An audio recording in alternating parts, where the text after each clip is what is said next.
Yo guys, welcome to today's video, which is extra special because today marks our 100th daily vlog as part of Project 29.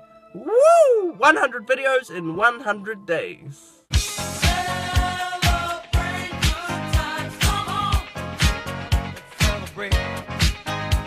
Today's episode is going to be somewhat of a presentation, and if I had to give it a title, I would call it the Matt Hoffman story. And this story is probably something that I haven't shared on the vlogs before, but it is definitely the highlight of my week last week, which I have been saving for our 100th video today. So just by way of some quick background, I have made no secret before in the past in these vlogs that I have mild cerebral palsy, and that has meant that throughout my life I've had some surgical procedures, some operations to treat that, and the most recent one, or the latest surgery I had, was when I was 16, and that would have been 2003-ish, yeah. And up to that point, the particular procedure that I had been performed on previous patients, but the doctors hadn't been able to be in a position to collect info or information from the patients themselves about what the procedure felt like in the recovery stages. So what a patient themselves was going through, and what it felt like to have that procedure. And so because my case was a little bit more mild, and I was able to articulate what it was like following the surgery, I was used as a little bit of a case study and helped the doctors build a picture of what a patient who underwent the process felt like, or what each stages of recovery in terms of stretches and exercises and learning to walk again was going through. And it helped them build a clearer picture of what was actually going on, and they took that and could use that in future procedures with other patients. But obviously while I was in the recovery stages, it involved, you know, some downtime for a couple months, and it was at that time that somebody actually bought me a copy of Matt Hoffman's book called The Ride of My Life. This is the book here, and essentially what this book is the story of Matt Hoffman's life up to 2001. And so at that time in 2003, it was obviously really recent. If you don't know who Matt Hoffman is, here is a quick introduction. Essentially, he is the OG, the original gangster when it comes to BMX. He's invented over 100 tricks. He is a complete legend. Matt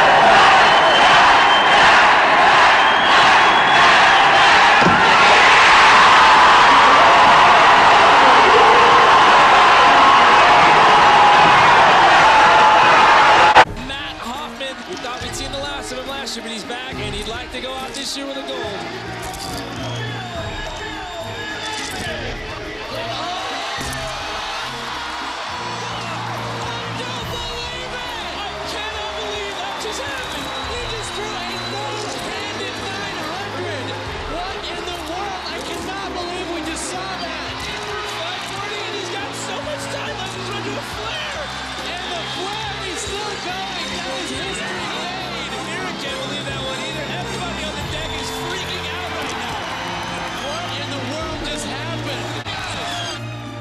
To do that for about 13 years. No one in the stadium can believe what they just witnessed.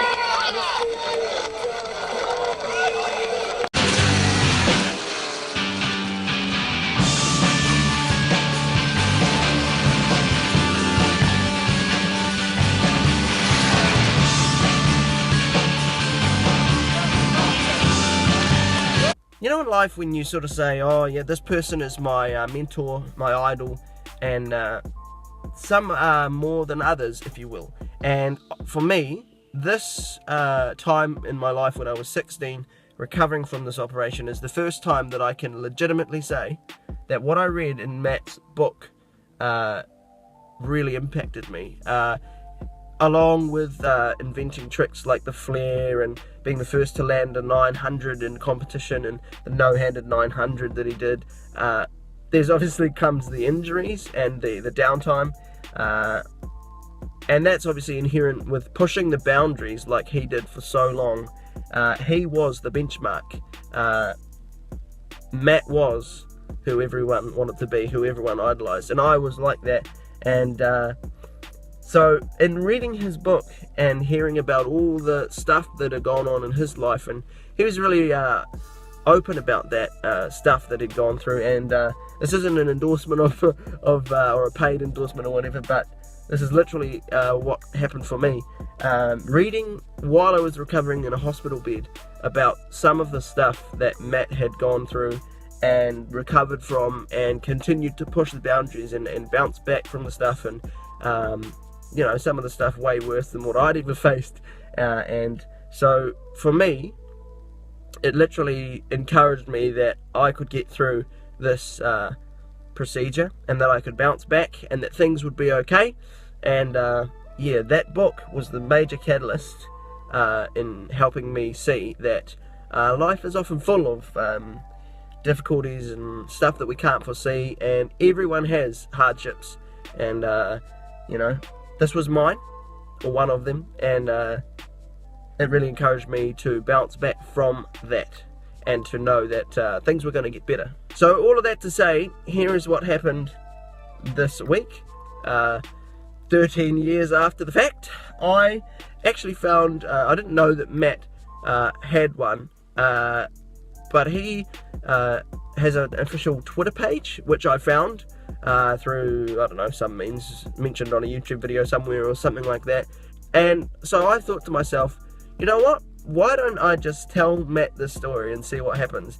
And I sort of did so, and I thought, oh yeah, he'll never see it, and you know, but I'll tell him anyway, because to me it meant so much. And so I did. And because of the length of tweets, you're only allowed a certain number of characters in your tweets, I had to send him like 6 tweets, and I thought, oh man, this is an essay, this is he'll never see this, you know, it's too long for anyone to read. I sent the tweets and sort of thought nothing of it, and a couple of days later I was at work on a lunch break, looking at my phone, checking emails and that kind of thing, and literally while I was looking at my phone, I get a notification from Twitter. You know, it sort of pops up and lets you know that something's happening on Twitter, and I opened the app, and I'm not even kidding, I was like a giddy little school kid, because right at that moment Matt Hoffman was reading and liking each of the 6 tweets that I'd sent him to explain the story.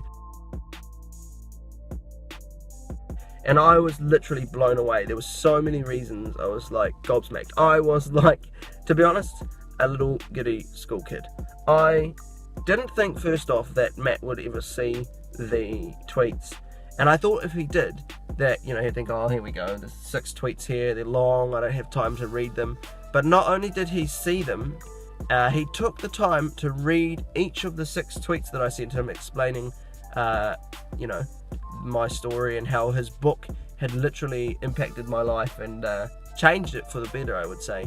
And he took the time to read each of those tweets and like them, and to see him doing that when he's as famous as he is, and you know, given that he had meant so much to me in that period of my life, was amazing. I was blown away, and so that was such a highlight, so amazing. I never thought, number one, that I would get to tell him that story, but to have him see that, and to read my story about how he had impacted me, and you know, what his book had meant to me, it just, there are no words. I can't describe how cool that was for me, to get a chance to tell him that, and to have him read it. So that was the ultimate highlight of my week. So in Matt's book, you might think that it's just full of the awesome achievements in the sport of BMX that he has done, and it is, but the element of it that really struck me was that he was open and honest enough to discuss some of the hardships he'd been through, and that includes the medical stuff as well, the injuries, that kind of thing.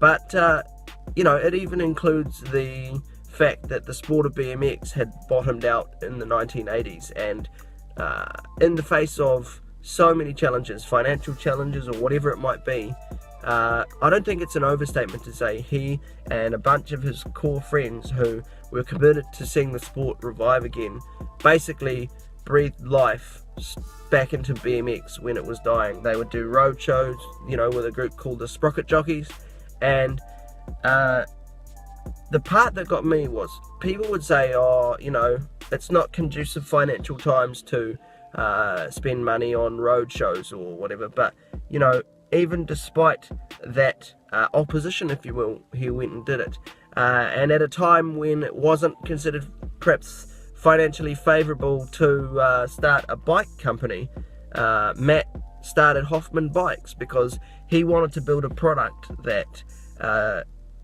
was basically going to be superior to everything he'd experienced before, because he was sick of his bikes breaking.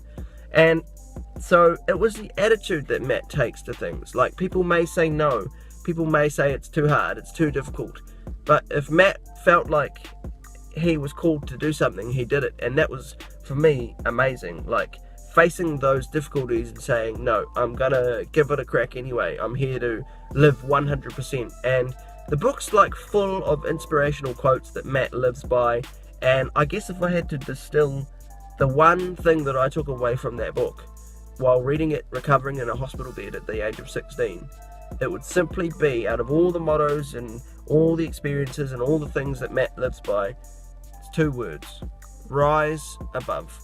And Matt exemplifies that. In life there will be difficulties. This is what I realized back then, is that you can't live a life without difficulties. You can't live an easy life. Well, you can live an easy life, but there's no fun in that. And you can't hide away from the fact that there's going to be hardships. And throughout everything, Matt's attitude is rise above. And when I took that into my life, I thought, this is what I'm facing at the moment. These are the parameters. This is what I am facing. Rise above. And I took that little saying that Matt had sort of applied to his situation and still keep that in the back of my mind today. Rise above what life throws at you. So there's my little story of getting to tell Matt one of the most impactful stories from my life, and having him see and read it. And it might seem little, might seem small, but for me it was awesome. I just wanted to say thanks, Matt. I mean, you're an inspiration to so many people, and I'm one of them. Thanks for tuning in to today's video. Again, our 100th video. Woo! So cool, so cool. And as always, thanks for watching, subscribing, following the journey. We will see you tomorrow for vlog 101.